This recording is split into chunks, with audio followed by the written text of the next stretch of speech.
with me Conan have to move Abdu ሰላም ጤና ይስጥልን እንደምን አርፍዳችኋል ውድ ቻናላችን ተከታታዮች ይህ ጎልደን ስፖርት ነው ለሰኞ ማለዳ የተዘጋጁ ስፖርታዊ መረጃዎችን ይዘንላችሁ ቀርበናል የ2026 የፊፋ የዓለም ዋንጫ የምድብ ሁለተኛ ጨዋታዎች ከፍተኛ ትኩረትን ስበው ቀጥለዋል ጊዜው የዝውውር መስኮት ነው ትልልቆቹ ክለቦች በዝውውር ጋር በተያያዘ ከመጋረጃው በስተጀርባ ምን ስራዎችን እየሰሩ ነው በዝርዝር እንመለከታለን ለቻናላችን አዲስ ከሆናችሁ ሰብስክራይብ ማድረግ አይዘንጋ መደበኛ ቤተሰቦቻችን ደግሞ ቪዲዮ ላይክ በማድረግ ይጀምሩ ኮሜንት ሼር አይዘንጋ ወደ መረጃዎቹ እንለፍ የ2026 የዓለም ዋንጫ የምድብ ሁለተኛ ጨዋታዎች እየተደረጉ ናቸው በምድብ ሁለተኛ ጨዋታዎች አንዳንድ ቡድኖች ሲሰናበቱ ሌሎች ደግሞ ገና አንድ ቀሪ ጨዋታ ያላቸው ወደ ጥሎ ማለፍ ዙር መግባታቸውን ያረጋግጡ ይገኛሉ ትናንት ምድብ 8 ላይ ስፔን ከሳውዲ አረቢያ ያደረጉት ጨዋታ በሰፊ ጎል ልዩነት የተጠናቀቀ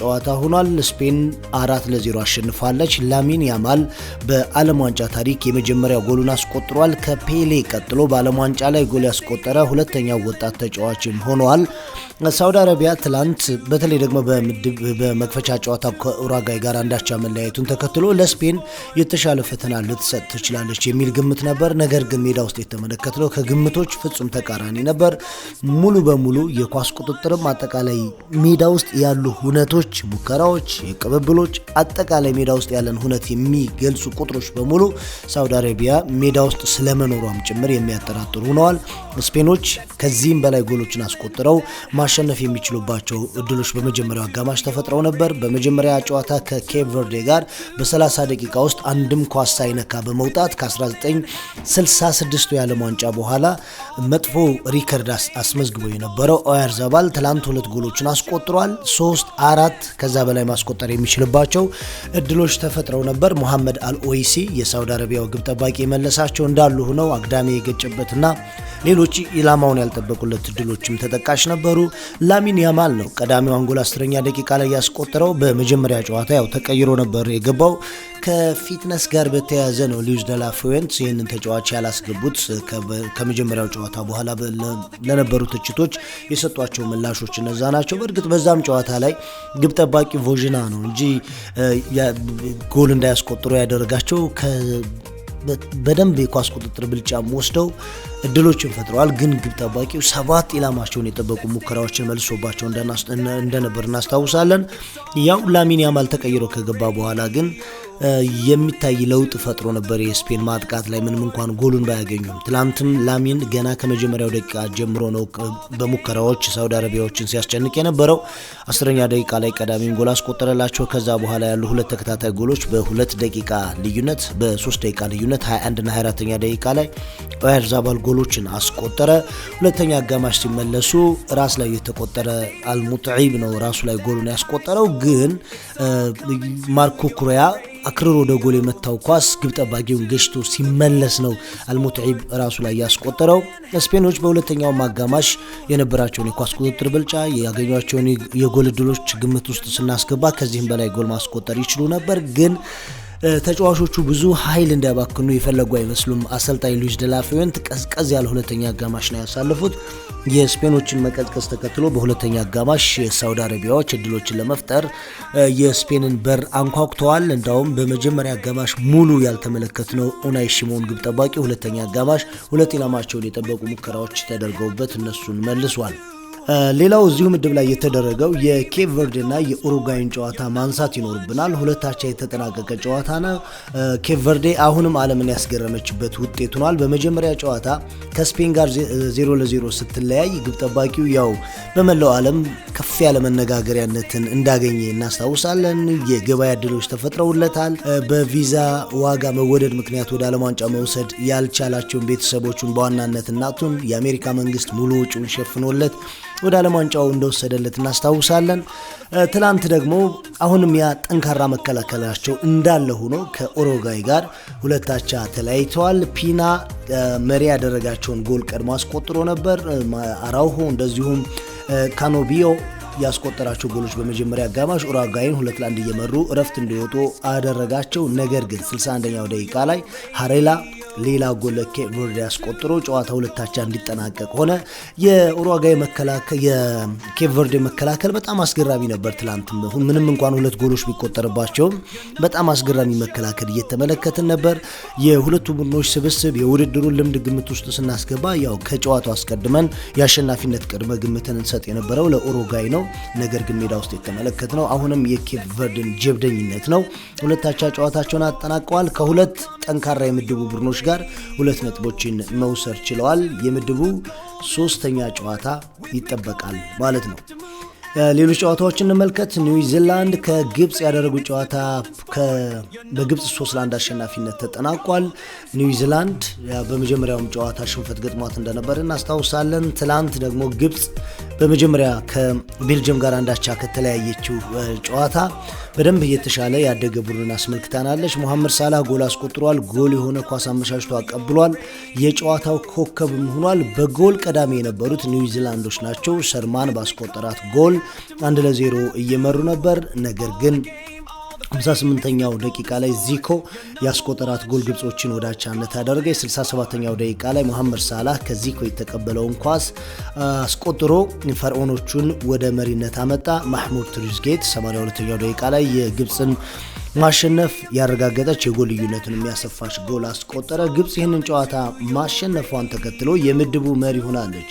ምክንያቱም ከዚህ ጨዋታ አስቀድሞ ሌላ ሰርፕራይዝ ውጤት በምድቡ ተከስቶ ነበር። ቤልጅየም ከኢራን ጋር ያደረጉት ጨዋታ 0-0 አቻ መጠናቀቁን እናስታውሳለን። ኢራኖች በመክፈቻ ጨዋታቸው ከኒውዚላንድ ጋር 2 አቻ ነበር የተለያዩት። ትላንት ምሽት ከቤልጅየም ጋር የተደረገው ጨዋታ ላይ የመጀመሪያው አጋማሽ በመከላከሉ ሁለተኛው አጋማሽ እድሎችን በመፍጠር የተሻሉ ሆነዋል። በመጀመሪያው አጋማሽ 25ኛው ደቂቃ ላይ ከቅጣት ምት በጣም ግሩም መናበብ የተመለከትንበት ቅጣት ምት መህዲ ታሬሚ አስቆጥሮ ከጨዋታ ውጭ ተብሎ ዘለግ ያለ ደቂቃ የወሰደ የቪአር ማረጋገጫ ከታየ በኋላ ከጨዋታ ውጭ መሆኑ ተረጋግጦ ተሽሮባቸዋል። በመጀመሪያው አጋማሽ ቤልጅየሞች ብዙ የጎል እድሎችን አግኝተው ነበር። ነገር ግን ግብ ጠባቂው አሊሬዛ ቤርናቫድ በጣም አስገራሚ ኳሶችን ሲያድን ነበረ። ለማመን የሚከብዱ 5-50 ውስጥ ፍጹም ነፃ የሆኑ የተመቱ የቤልጅየም ኳሶችን ሲያተርፍ ነበር። ኮሜንታተሮቹ ራሱ ምንድነው ይሄ ግብ ጠባቂ እያደረገ ያለው እያሉ እያደነቁት ነበርና ይሄ አጠቃላይ ይሄ ውድድር የግብ ጠባቂዎች ይመስላል። አጠቃላይ በዚህ ውድድር ላይ ብዙ ግብ ጠባቂዎች አውትሻይን አድርገዋል። ትላንትም አሊሬዛ ቤርናቫድ በተመሳሳይ ምርጥ ብቃት አሳይቷል። በተለይ በመጀመሪያው አጋማሽ። ሁለተኛው አጋማሽ ላይ የኢራን መልሶ ማጥቃት በጣም አስገራሚ ነበር። ብዙ ይከላከላሉ። ወደ ራሳቸው የግብ ክልል ቀርበው ለቤልጅየሞች የማጥቂያ የማቀባበያ ቦታዎችን ያሳጣሉ። ሞር ወደ ራሳቸው ሜዳ ቀርበው ነው ወደ ራሳቸው ጎል ቀርበው ምንም አይነት ስፔስ እንዳያገኙ በማድረግ ጥሩ ናቸው። ከዛ ደግሞ መልሶ ማጥቃቱን ድንገት ሲሰነዝሩት አደገኛ ተጫዋቾች እንዳሏቸው ተመልክተናል። መህዲ ታሬሚ ያው ዋናው ታርጌት ማናቸው እንደሆነ ተመልክተናል። ኢዛቱላሂ በተመሳሳይ ሞሂቢ ተቀይረው እስከሚወጡ ድረስ መልሶ ማጥቃቱ ላይ በጣም ትልቅ ጫና ቤልጅየም ላይ ሲፈጥሩ እንደነበሩ ተመልክተናል። ግን ደግሞ አንድ በቀይ ካርድ የወጣባቸው ተጫዋች አለ በቤልጅየም በኩል እንጎይ በቀጥታ የመጨረሻ የኢራን አጥቂ ተጫዋችን በመጣሉ ምክንያት አልቢትሩ ቀጥታ ቀይ ካርድ ሰጥተውታል። 66ኛው ደቂቃ ላይ ጀምሮ እንግዲህ በጎዶሎ ተጫዋች ነው ቤልጅየሞች የተጫወቱት። ናታን እንጎይ የሊሉ ተከላካይ በቀጥታ ቀይ ካርድ ከሜዳ ወጥቷል። አጠቃላይ ግን ጨዋታው ጎል ሳይቆጠርበት 0-0 ይጠናቀቅ እንጂ አዝናኝ ጨዋታ ነበር። ይህ ጨዋታ ባቻ ውጤት መጠናቀቁን ተከትሎ የደረጃ ሰንጠረዡ ላይ ግብጽ በ4 ነጥብ አንደኛ ደረጃ ተቀምጣለች። ኢራን 2 ነጥብ አላት ሁለተኛ፣ ቤልጅየም በተመሳሳይ 2 ነጥብ ሁለተኛ፣ ኒውዚላንድ 1 ነጥብ አላት በመክፈቻ ጨዋታ ከኢራን ጋር የተጋራቸው አራተኛ ደረጃ ላይ ተቀምጣለች። የዚህ ምድብ የመጨረሻ ጨዋታ አጓጊ ሆኗል። አራቱም ቡድኖች የማለፍ እድል አላቸው። ምንም እንኳን የግብጽ የሰፋ ቢሆንም አራቱም ቡድኖች ግን የማለፍ እድል አላቸውና የምድቡ የመዝጊያ ጨዋታ አጓጊ ሆኗል። ሌሎች ጨዋታዎችን እንመልከት። ዛሬ ተጠባቂ ጨዋታዎች ይደረጋሉ። ምሽት 2 ሰዓት ላይ አርጀንቲና ከኦስትሪያ የሚያደርጉት ጨዋታ ተጠባቂ ነው። ምክንያቱም ሊዮኔል ሜሲ በመክፈቻ ጨዋታ ሃትሪክ ሰርቷል አልጄሪያ ላይ። ኦስትሪያ ደግሞ አሸንፋ ነው የመጣችው። በጣም ጥሩ እንቅስቃሴ የተመለከትንበት ጨዋታ ነበረ። 2-0 አሸንፋ ነው የመጣችው ኦስትሪያ። በጣም ጥሩ እግር ኳስ ሲጫወቱ ተመልክተናቸዋል። ልምድ ያላቸው ተጫዋቾች አለ። ሊዮኔል ሜሲ ሃትሪክ የሰራበት ጨዋታ ላይ አልጄሪያዎች ሙሉ በሙሉ ተበልጠው አርጀንቲና አሁንም የዋንጫ ቡድን ሆና ክብሯን ለማስጠበቅ ለመፋለም እንደመጣች የሚያሳይ አይነት ተነሳሽነት ተጫዋቾቹ ላይ አይተናል። ሊዮኔል ሜሲ ይሄኛውንም የዓለም ዋንጫ እንዲያሳካ በዚህኛው የዓለም ዋንጫ እንዲጎላም አጠቃላይ ቡድን ውስጥ ፍላጎት ስለመኖሩ በደንብ አይተናል እና ዛሬም በጣም ጠንካራ ጨዋታ ከኦስትሪያ ጋር ያደርጋሉ። 2 ሰዓት ነው ይህ ጨዋታ የሚጀምረው። ጨዋታው በጎልደን ስፖርት በኢትዮ ኤፍኤም 107.8 ላይ ከምሽቱ 1 ሰዓት ጀምሮ ወደ እናንተ ይደርሳል። ኦስትሪያ ከጆርዳን ነበር የምድቡ የመክፈቻ ጨዋታ ያሸነፈችው። አልጄሪያ ከጆርዳን የሚያደርጉት ጨዋታ የአረብ ደርቢ ነው ይጠበቃል። አልጄሪያ ይህንን ጨዋታ አሸንፋ አሁንም ከምድብ የማለፍ እድሏን ዳግም ነፍስ ትዘራበታለች ተብሎ ይጠበቃል። አልጄሪያዎች በእግር ኳስ መጥፎ አይደሉም፣ ግን ያው የሊዮኔል ሜሲ አርጀንቲና ሆነና አጠፋቸው እንጂ በመጀመሪያ ጨዋታ ማሸነፍ ይችሉ ነበር። ሌላ ተጠባቂ ጨዋታ ዛሬ በምድብ ሁለተኛ ጨዋታ ብዙዎች ሊያዩት የሚፈልጉት ጨዋታ አለ። ኖርዌይ ከሴኔጋል የሚያደርጉት ጨዋታ። ከዛ አስቀድሞ ፈረንሳይ ከኢራቅ አለ። ፈረንሳይ የመጀመሪያ ጨዋታ ሴኔጋል ማሸነፏን እናስታውሳለን።